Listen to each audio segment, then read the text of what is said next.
Swami Vivekananda Housing Complex te Gurkhabasti amsaini nokhokia kare kharja kaithamchi shannu khungno nogo kifle tubunani shanmung disawai Chashala Police Headquarter buskango khadumani funuk laikha CPIM Shodor Bokhaste Committee বিধানসভা চংমারি পাইমানি ইয়াগুলো সামুশিদরা তাংনাই রংনি চপ্রমাও নখুখি বিওই আমসা ইয়াকরে খারজা Swami Vivekananda housing complex তে গুরখাবস্তি আমসাইনি কাইথামচি সান্নুখুং ফিয়াবা আশুক সাল্লাই থাংমানি ইয়াগুলোব বরংনো কিফিলে তুবুনানি বাগৈ মুংসা সাকথার মুংনা হারলিয়া হাসতে police আবনি বাগৈ Swami Vivekananda housing complex তে গুরখাবস্তি আমসাইনি নখক ইয়াকারজা কাইথামচি সান্নুখুংনো নগো কিফিলে তুবুনানি সানমুং দিসাওই চাশালো police headquarter বুসকাঙ্গো খাদুমানি ফুনুক লাইখা CPIM সদর বখাস্তে committee মানজাখা CPIM হাসতে অজামা শঙ্কর প্রসাদ দত্ত তে সুভাষিস গাঙ্গুলি আকর্ষণ রাজ্যের নির্বাচন অনুষ্ঠিত হয়েছে বিধানসভার নির্বাচন।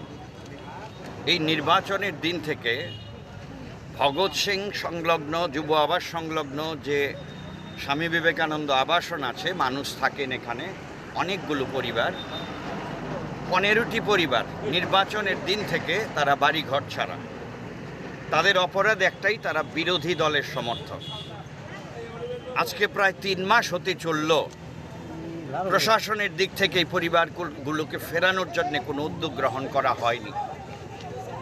জানানো হয়েছে এনসিসি থানাতে, জানানো হয়েছে প্রশাসনকে।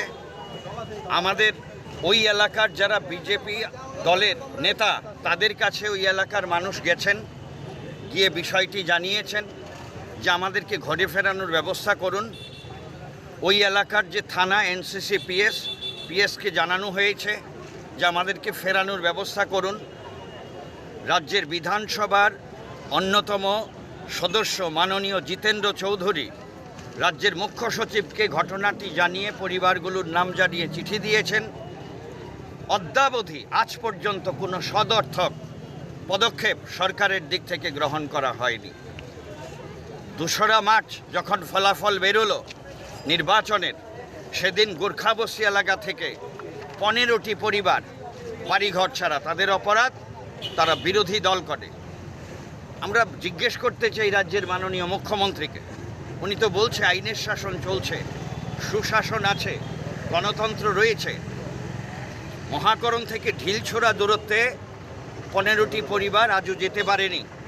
কোনো ভূমিকা নেই প্রশাসনের, পুলিশের। গোর্খাবস্তি এলাকায় ঢিলছোড়া দূরত্ব কোনো ভূমিকা নেই। আমরা আজকে পুলিশ প্রশাসনের কাছে এসেছি জিজ্ঞেস করতে, তাদেরকে বাড়ি পাঠানোর জন্য প্রশাসন থেকে উদ্যোগ গ্রহণ করবে কিনা, না হলে আমরা বিকল্প চিন্তা করব। সবাইকে ধন্যবাদ। ব্যুরো রিপোর্ট, চিনি খরা।